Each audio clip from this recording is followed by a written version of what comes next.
Parte 2: Heurísticas e vieses domando previsões intuitivas. Ele inicia o capítulo dizendo que muitas profissões lançam prognósticos, né? Tomam decisões. E essas decisões elas são basicamente de duas formas. Ou elas são decisões intuitivas, que são decisões baseadas pelo sistema 1, ou elas são decisões em que o sistema 2 ele absorveu aquele conhecimento. E aí ele dá dois exemplos. Por exemplo, o jogador de xadrez, quando ele faz um movimento, ele faz por uma intuição, mas essa intuição não é do sistema 1, é o sistema 2 que já aprendeu esse movimento. E aí ele diz que a solução para o problema presente vem à mente numa fração de segundo porque indícios familiares são reconhecidos. Ele entendeu como faz aquele movimento, ele faz automaticamente, mas ele pensou em algum momento da vida dele para fazer aquilo. Outra forma de intuição, de predição, é quando você substitui uma pergunta difícil por uma pergunta fácil. É aquela coisa que a gente estudou lá atrás, né? Porém, todo esse julgamento intuitivo, ele é feito com uma certa confiança, até mesmo quando ele está baseado em avaliações não regressivas e que possuem evidência fraca. Intuições não regressivas. Aqui ele puxa para aquele caso da regressão à média.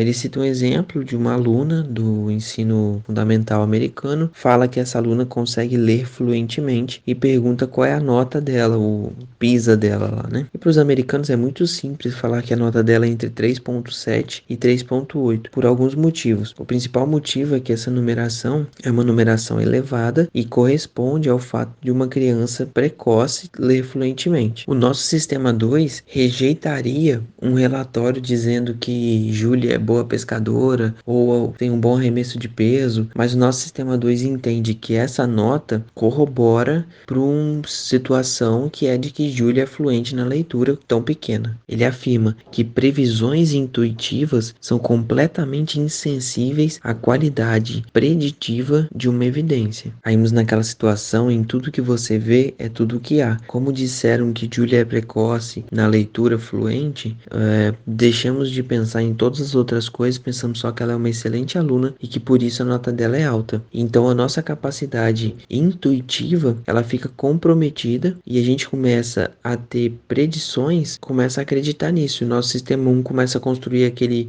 ambiente todo bonitinho e coerente, e daí para frente é só ladeira abaixo. A principal questão desse exemplo é que pegamos a fluência de Julie, quantificamos isso pelo exame lá, que é o PISA deles, o que não poderia ser feito. A fluência de leitura de Julie, ela tem que ser avaliada de uma forma e a nota nesse exame tem que ser outra.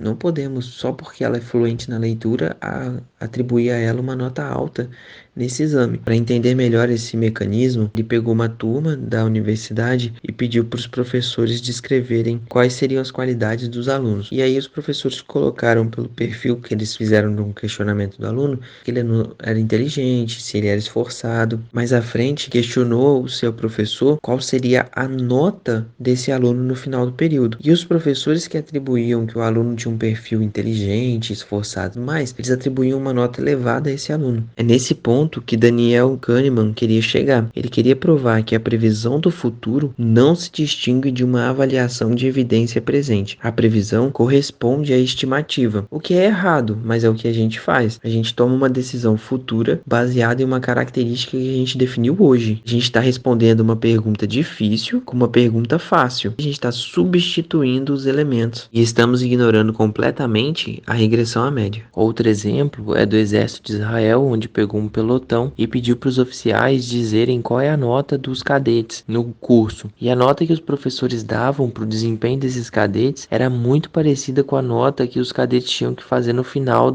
das atividades, porque os oficiais eles estavam acostumados com a forma de avaliação e pensavam qual nota esse aluno iria tirar. Eles já tinham uma previsão boa e a partir daí eles davam a nota. O problema dessa decisão é que os oficiais eles não avaliavam o desempenho do aluno, eles estavam avaliando qual nota esse aluno iria tirar no final do curso. Ele estava fazendo uma equiparação de intensidades. O que o aluno fez durante o curso era a nota que ele ia tirar lá no final. Daniel Kahneman diz o que acontece nesse exemplo é mais uma vez o fracasso em lidar com a incerteza de suas previsões, levando-nos a previsões que eram completamente não regressivas. Na parte do capítulo, Daniel Kahneman fala a respeito de correções para previsões intuitivas. Diz que não podemos esquecer da nossa intuição quando estamos tomando uma decisão, mas precisamos ponderar essa intuição com a correlação que a gente encontra entre essa intuição que a gente tem e o resultado final. Por exemplo, da menina pequena que tem uma leitura precoce. Essa fluência nela na leitura, quanto isso vai influenciar no resultado dela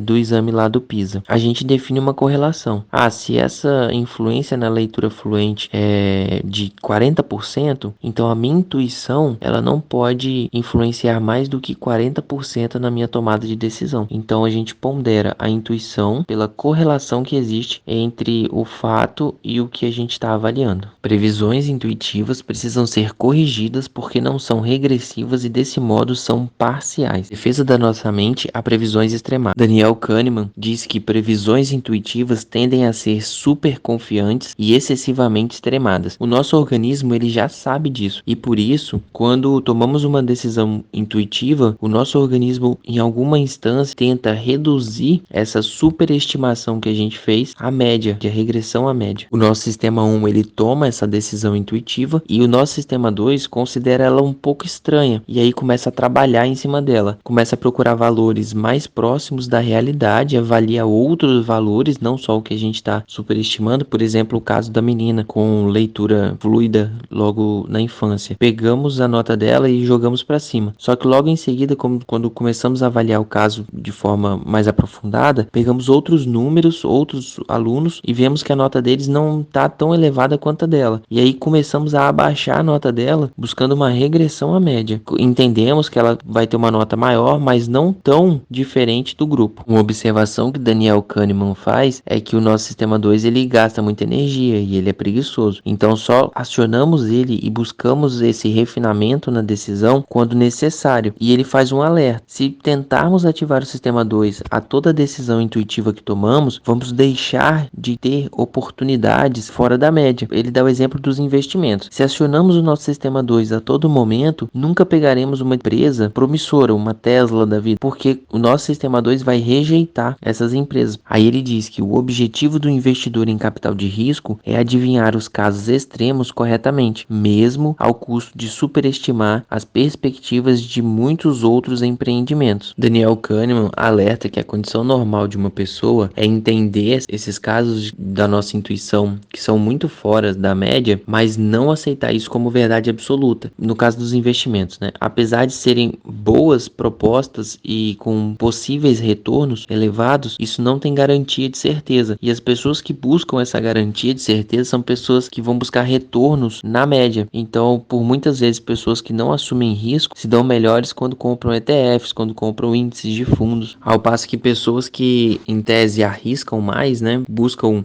empresas promissoras, eles fazem análise daquelas que têm a chance de dar o maior retorno. E por isso eles acabam aportando capital. As que derem errado, elas serão pagas pelas que derem certo.